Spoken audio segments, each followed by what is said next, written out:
Are you tired? Are you in pain? Have you brain fog? Are you always fighting a flu?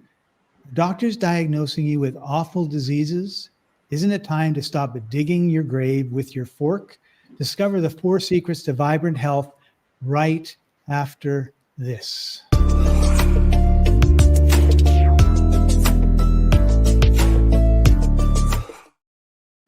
Welcome, everybody. This is the Life Enthusiast online radio and TV network, restoring vitality to you and the planet. I'm your co-host, Scott Patton, and joining us as usual is Martin Patella, health coach at Life Enthusiast. Hey, Martin, how are you doing? It's a good life. Thanks, Scott. Hey. Good. So this is the first of a 4-part series that we're going to do, and we're going to be talking about malnutrition versus superfoods. We live in a society that gives us tons of calories, and we're starving for nutrition. So we really want, I want to talk about a number of things with nutrition, but the first one that I want to talk about is how people fry their foods. Okay, so I love fried eggs, and when I was growing up, my dad would throw 5 or 6 slices of bacon in the frying pan. It would all sizzle and everything else. There would be this nice oil on the bottom. He'd throw the eggs in. He'd baste the eggs with the fat from the bacon, and that's what we ate. Today, we'll put vegetable oil in. We'll put canola oil in. We'll put some sort of other type of oil in. And what happens when it gets hot? It turns rancid. And there's a couple people that have been doing studies on rancidity, and they say, well, you know, it's not that bad, but, and I just want to start us off with the quote. Experts agree that eating rancid food or oils from time to time is probably not harmful, but they do suspect that regular consumption could contribute to the development of inflammatory diseases, cardiovascular illness, and even certain cancers. And I'm going to put the link to this in the comments, and it'll be in the descriptions, so you can check out the whole thing yourself if you want. So Martin, how many people these days when they fry their eggs have put bacon in and they're frying it in bacon grease? And how many have put some sort of ugly, and then what about donuts? You know, or the deep fry? Well, okay, let's talk about 3 things, right? So 1, which type of fat?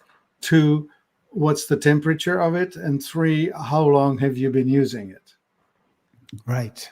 So some fats have very low resistance to heating. Like, for example, olive oil, you wreck it quickly. So don't cook with it. Use it as a salad dressing.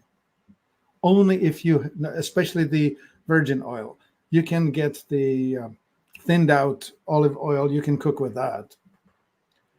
The best oils that resist a high temperature would be something like coconut oil. You can heat that up quite a bit. But better yet, animal fat works awesomely well, like beef tallow, pork lard, or chicken fat, duck fat, all of those. Like the best omelet in the world is made with duck fat.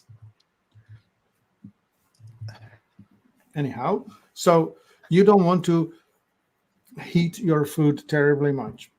The truth is, the higher the temperature for cooking, the more carcinogenic foods you will produce.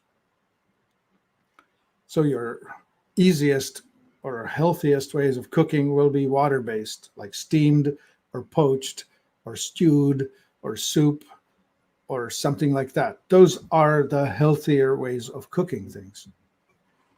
Deep frying is on the extreme, as is barbecue, flame cooking. That's just not healthy. So the second thing now is which fat, which will be, if you use plant oils like corn oil, soybean oil, safflower, canola, those type of oils, they are used in deep fryers and should not be. They don't do well with high temperature. They're carcinogenic as hell. And then how long? the restaurant where you went to get your French fries or your donut or whatever else they fry, how long has it been since they changed the oil in their fryer?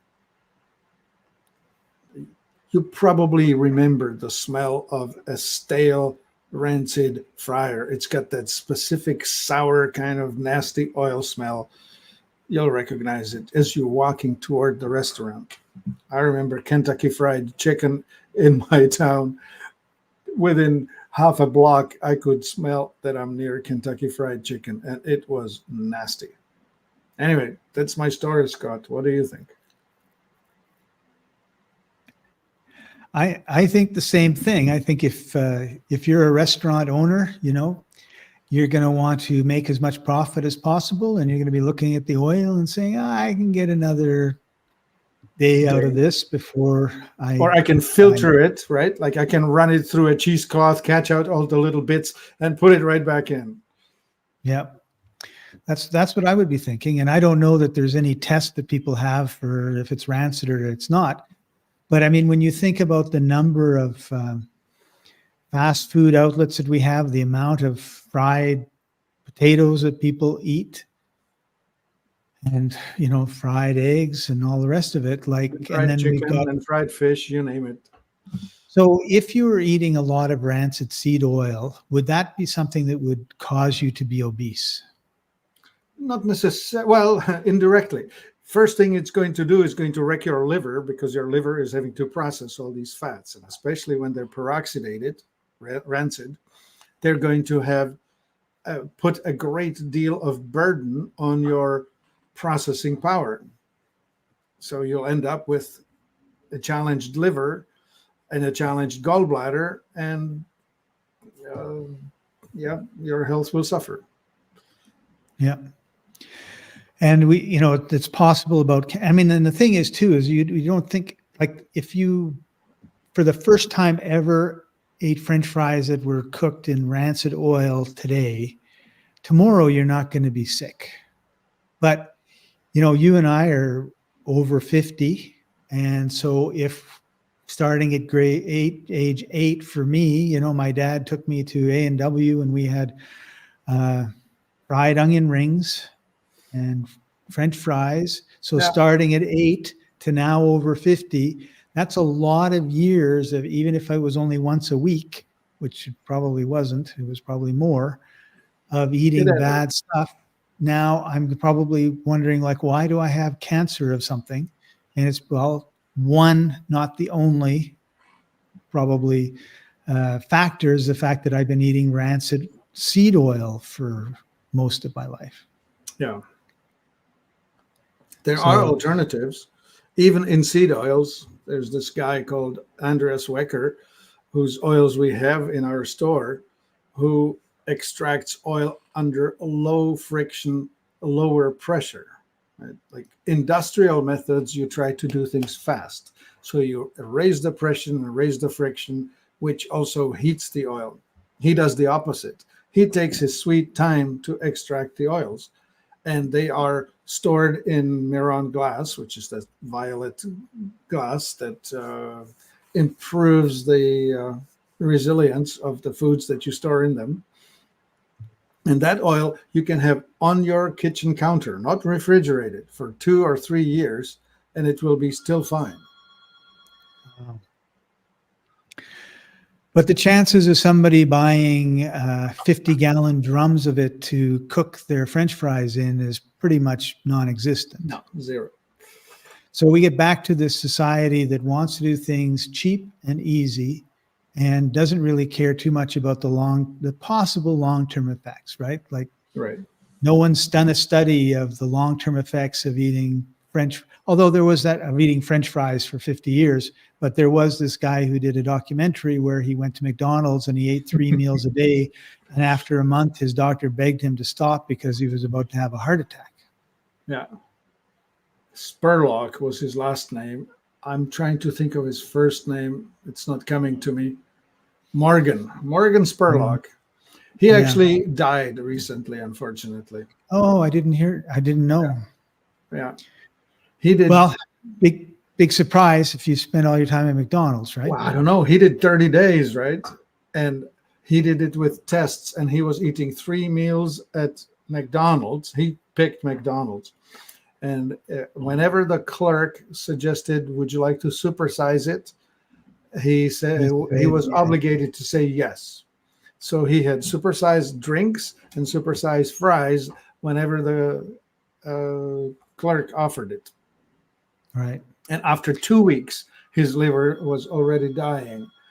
And after 30 days, he was in a very, very significant health problem. Right. Yeah. And he put on a lot of weight. Yes. Oh, yeah. Balloon. Yeah. Ballooned up. Okay.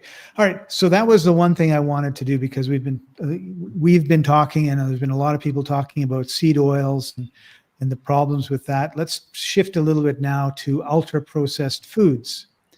So we have grains, we have rice, and the beauty of those things is that they last for a long, long time. And we needed those things when we had famines. Like, it wasn't that many decades, or I guess centuries ago, where, there was 7 years of no crops. Well, you had granaries full of grain that you were able to, pull out, make bread, and survive those years.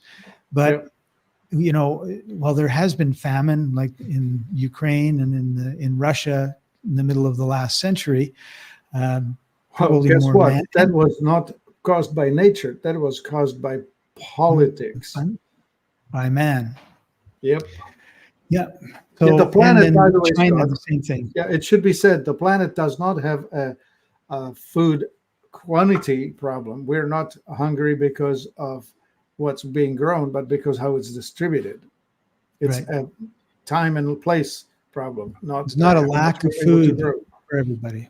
Yeah. There's enough food to feed everybody on the planet, but there's a strong will for wars, and there's not a strong will for feeding people. Yeah. But anyway, you wanted to talk about the deficiencies, ultra processed foods, right? Here's the key point here is calories versus nutrients. What's happening is with industrial agricultural methods, you're fertilizing the fields, you're causing the foods to grow faster, bigger, beautiful, but you're not optimizing for quality of content, you're optimizing for the looks and for volume.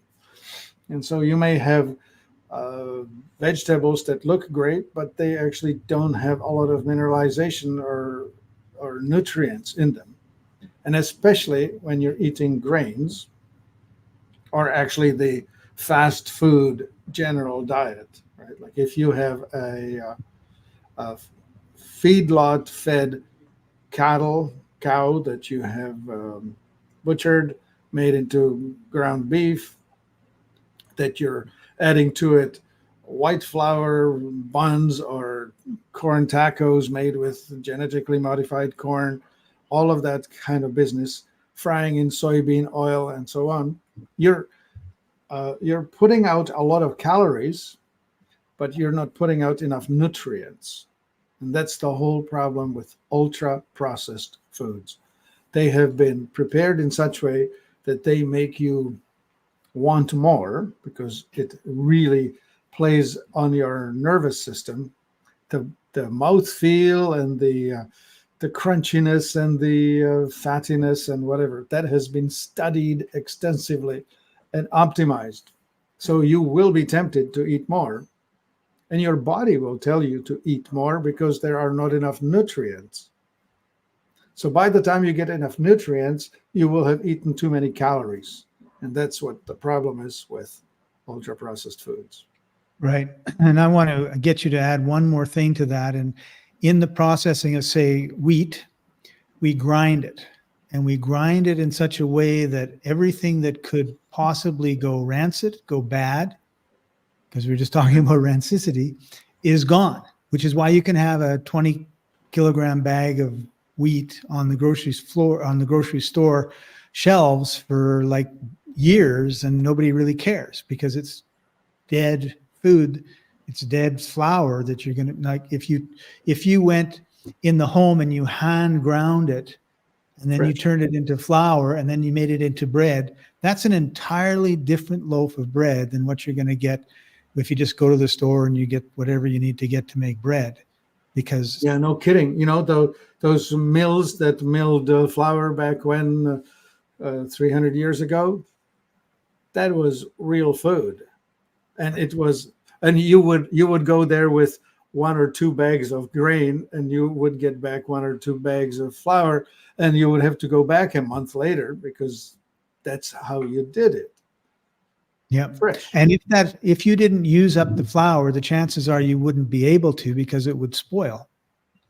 Exactly that. Right. So we've gone through this thing of, well, we don't want anything to get wasted. We don't want to get anything go spoiled. But the only way to do that is to kill it. So Similar story. Similar story with fats, with oils. Like, for example, in India, they used to have these traveling oil extractors, grinders. Guys would arrive with their, I don't know, perhaps motorcycle. I don't know how they get around, but they would come to the village and they would fresh grind the seed to extract the oil. And they would be back a week later. You never had more than a week's supply of oil on hand. And it was fresh. Now we have it high pressure, high temperature processed, deodorized, degummed. I don't know what else they do with it. Several other steps where you remove almost anything that's worth having, and you leave behind still oil, but only the part that's probably least desirable of it all. Right. Someone once told me that oil, the best use of it is in your car. Yeah, lubricant. Actually, yeah, that's the story of rapeseed, right? I mean, it's rapus, I think is the name. It's a Latin name, right? It doesn't mean rape as in the language as we say to assault someone. It actually is from Latin, and it's a plant from the mustard family. But it was originally cultivated specifically for machine use, industrial lubrication. Right. So not for human consumption. Well, right. Now it is used in so many things. Right. So we are very concerned about being censored and banned and thrown off of all the major social media sites when we talk about things that we shouldn't be talking about. And Telegram is one place where we can kind of let go and be uncensored. So after the show, you can find us on Telegram. And I thought that was the link, but here's the link.